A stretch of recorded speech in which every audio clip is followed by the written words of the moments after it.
JOJOlands.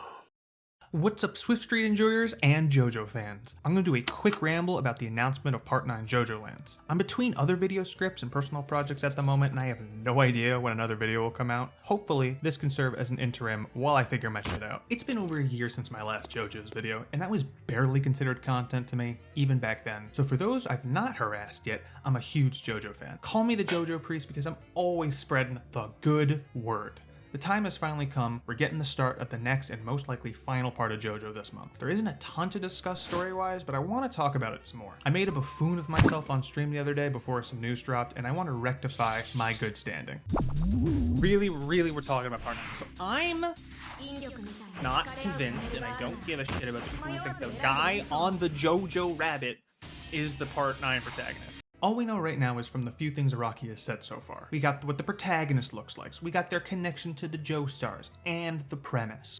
This is a story of a boy in the subtropical islands who goes on to become extremely rich. Which seems to be a departure from the dramatic themes of parts 7 and 8 for something more selfish? But let's hold on to that for a minute. Here's a couple of my theories, so stay with me here. We got the New Year's boy here, Year of the Rabbit, very lucky. You know who else was cursed with amazing luck? Original Universe Dio. And you know who else achieved great financial success in their part?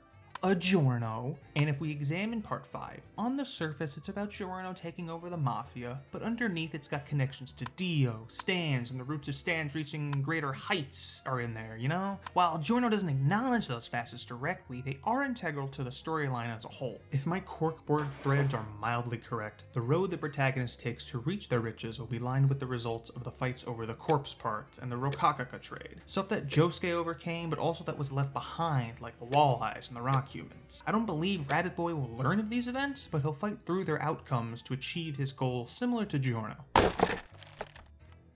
However, if this part has heavy thematic tones like part 5, which would excite the crap out of me, it might not end as the all-encompassing end to the series that we predict. There could be a part 10, even if that doesn't fit with the parts of 3 theme. You know, parts 1 through 3, Consequences of the Stone Mask, 4 through 6, Consequences of the Arrow, 7 and 8, Corpse Parts. Maybe part 10 wouldn't even be a traditional part, it could be a one-off story arc that actually wraps up everything. Who knows? It could be wishful thinking though. Part 5 is my favorite, and its themes and characters haven't been very present in the new universe. Or it could be a bait and switch. Going back to the premise, one could purposely and naively say that part 6 is a story about a girl breaking out of prison. That's true, but that leaves out so much of what's important to the part, not even mentioning, well, you know. Made in heaven.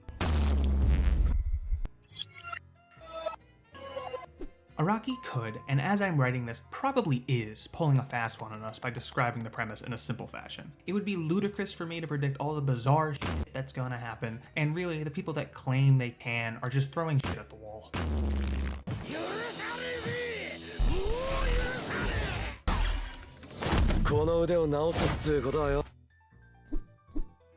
Also, I want to point out that if this character is New Universe Hermes, it was weirdly foreshadowed in the Rock Human birth explanation in part 8, and I think it's wild if this character is a Rock Human and an ally. It's a shame we never got a Pillar Man or Vampire Joe Bro. Okay, theory's over, time to go obsess over Crazy Diamond Demonic Heartbreak some more. Subscribe, follow me on Twitch. Okay, bye, see you in a month.